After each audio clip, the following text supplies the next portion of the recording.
Welcome back. As the Army looks to update its vehicle fleet, one of the options it's considering is a replacement for the venerable Humvee, a workhorse for the force for decades. If it decides to pursue a new design, one of the options on the table is a vehicle from GM Defense. And here's the twist. It's got a unique power solution. We got an invitation to take a sneak peek at the new design at the General Motors Milford Proving Ground recently, where land warfare reporter Jen Judson got to take it for a spin on the test course. How did it drive? Here's a look at what she saw. I'm Jen Judson, land warfare reporter for Defense News. I'm here at the Milford Proving Ground, part of General Motors. I'm with GM Defense today, and behind me is a next generation tactical vehicle. Welcome. It's good to have you here, Jen. It's good to have your team here. You brought sunshine with you. I really appreciate that. So my role at GM is with government solutions and strategy.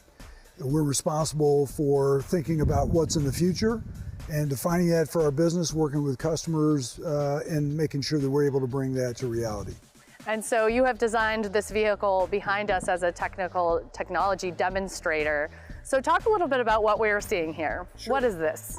So this vehicle, if you squint your eyes a little bit, looks a lot like a Chevy Silverado. We took all the commercial technology that GM invests in and then modified it to be able to create this tactical vehicle. It's a diesel-powered system that has significant battery energy storage and brings a lot of capabilities and a lot of advantages to tactical organizations. Okay, I'm about to get to drive this vehicle.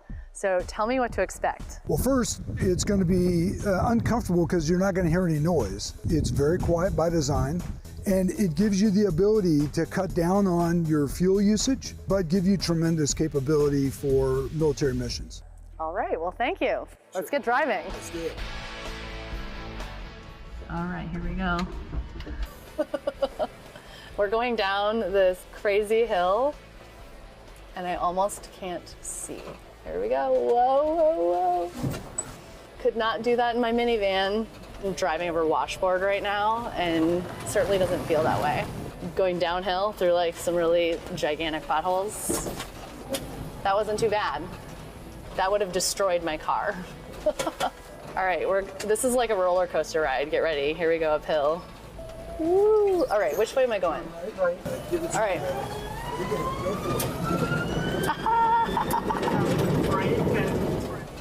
All right, that's like probably as bumpy as it's gonna get. And uphill. This is where I get to punch it again, which is like the best part.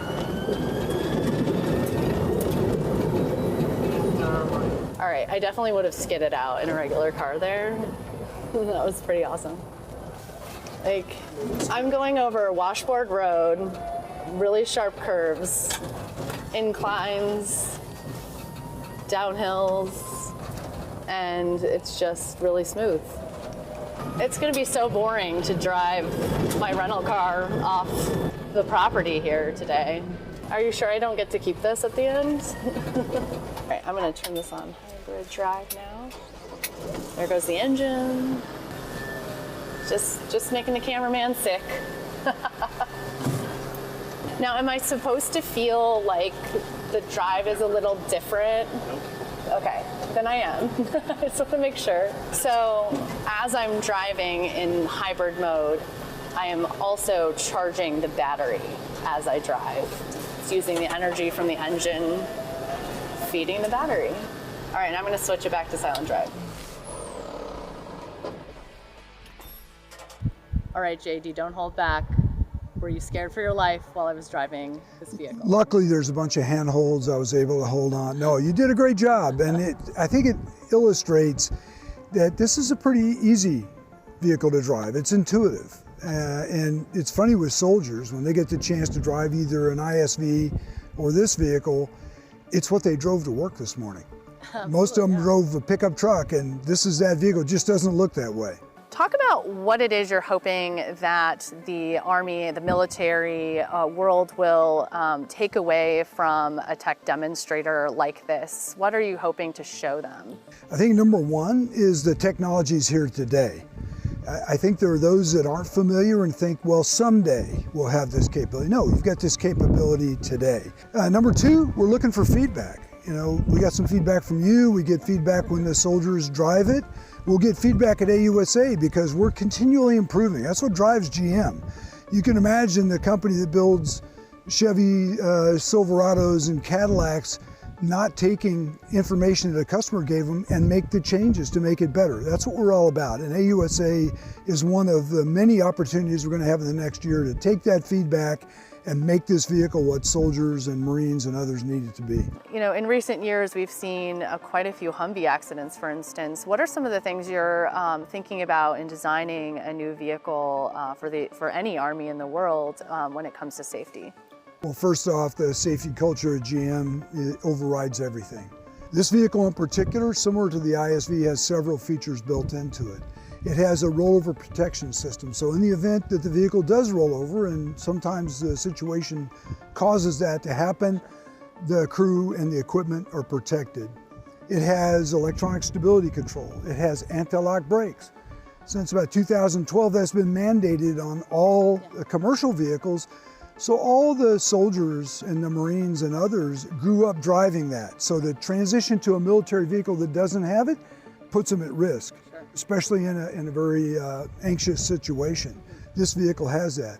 It has 4- and 5-point harness systems. So we've baked into this all the commercial safety capabilities that we build into GM products, but also some like the harnesses and the rollover protection for military vehicles to make sure that it is safe. Because we've gone to school on the military rollover problem that the military's experienced, the loss of soldiers either through death or injury, to make sure this vehicle can be everything it needs to be. So now that we've had you out on the course and driving the vehicle and you've got a sense for how these vehicles and this equipment performs, we wanted to bring you to the birthplace. This is where the vehicles that we build are conceived of, and this is where they're prototyped, and ultimately out of here is where they're tested. This vehicle is the vehicle we'll be taken to AUSA to show what we're doing.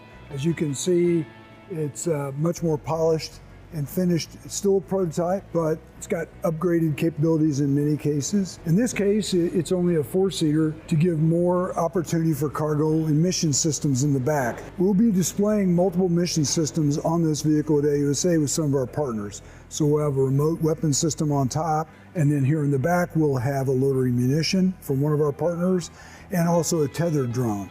One of the things that this vehicle would be capable for and very suited to is reconnaissance organization. So having something like a tethered drone with an ability to do something about it could be key in a vehicle like this. So we're excited to show the Army, get feedback, and our international customers as well.